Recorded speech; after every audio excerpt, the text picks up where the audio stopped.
நம் ஆண்டவர் இயேசு கிறிஸ்துவின் நாமத்தினால் மகிழ்ச்சியும் சமாதானமும் நம் அனைவரோடும் இருப்பதாக. 1 அரசர்கள் 19:1-8 முடிய. எலியா செய்த அனைத்தையும் பொய்வாக்கினர் அனைவரையும் அவர் வாளினால் கொன்றதையும் ஆகாப்பு ஈசபேலுக்கு தெரிவித்தான். எனவே ஈசபேல் எலியாவிடம் தூது அனுப்பி, நீ அவர்களது உயிரை பறித்தது போல் நானும் நாளை இந்நேரத்திற்குள் உன் உயிரை பறிக்காவிடில் தெய்வங்கள் எனக்கு தண்டனை கொடுக்கட்டும் என்று சொல்ல சொன்னாள். ஆகவே அவர் அச்சமுற்று தம் உயிரை காத்துக் கொள்ளுமாறு தப்பி ஓடினார். யூதாவிலிருந்து பெயர்சேபாவை அடைந்ததும் அங்கே தம் பணியாளனை விட்டுவிட்டு அவர் பாலை நிலத்தில் ஒரு நாள் முழுவதும் பயணம் செய்தார். அங்கே ஒரு சூரச் செடியின் அடியில் அமர்ந்து கொண்டு தாம் சாக வேண்டும் என பின்வருமாறு மன்றாடினார். ஆண்டவரே, நான் வாழ்ந்தது போதும், என் உயிரை எடுத்துக்கொள்ளும். நான் என் மூதாதையரை விட நல்லவன் அல்ல. பின்னர் அச்சூரச் செடியின் அடியில் அவர் படுத்துறங்கினார். அப்பொழுது வானதூதர் அவரை தட்டி எழுப்பி, எழுந்து சாப்பிடு என்றார். அவர் கண் விழித்து பார்க்கையில், இதோ தணலில் சுட்ட ஒரு அப்பமும் ஒரு குவளையில் தண்ணீரும் தம் தலைமாட்டில் இருக்க கண்டார். அவற்றை அவர் உண்டு பருகிய பின் திரும்பவும் படுத்து கொண்டார்.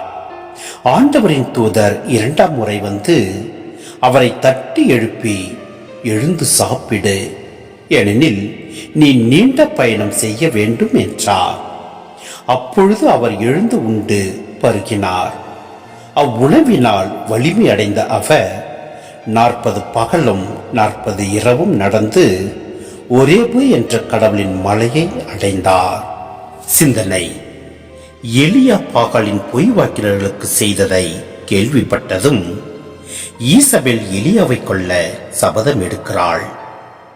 பாகாலின் பொய்வாக்கினர்கள்தான் ஈசபேலின் அதிகாரத்திற்கும் அட்டூழியங்களுக்கும் ஆதாரமாக இருந்தவர்கள். அவர்களை கொண்டே அரசர் விரும்புவதை கூற வைத்து அரசரையும் அவள் விருப்பம் போல் ஆட வைக்கிறாள். எனவே அவர்களது அழிவு அவளின் கொலைவெறியை தூண்டுவதில் வியப்பில்லை. எலியாவை தம் அதிகாரத்திற்கும் அட்டூழியங்களுக்கும் சாவுமணி அடிக்கும் எதிரியாக காண்கிறாள் ஈசபேல். ஆண்டவரின் வார்த்தையை அறிவிக்க அனுப்பப்பட்டவர்கள் உண்மையுடன் செயல்படும் போது அதிகாரத்தில் இருப்பவர்களிடமிருந்து ஆபத்தை சந்திக்கிறார்கள் என்பது இதில் தெளிவாகிறது. எலியா தம் உயிரை காக்க தப்பி ஓடுகிறார். பெயர்செபாவை அடைந்து அங்கிருந்து பாலைவனம் வழியாக ஒரேபு என்ற கடவுளின் மலைக்கு வருகிறார். எலியாவின் இந்த பயணத்தில் ஆண்டவர் துணை நிற்கின்றார். வழியில் தேவையான உதவிகள் அவருக்கு கிடைக்க செய்கிறார். ஆண்டவரின் உண்மையான ஊழியர்கள் எப்போதும் தனித்து விடப்படுவதில்லை.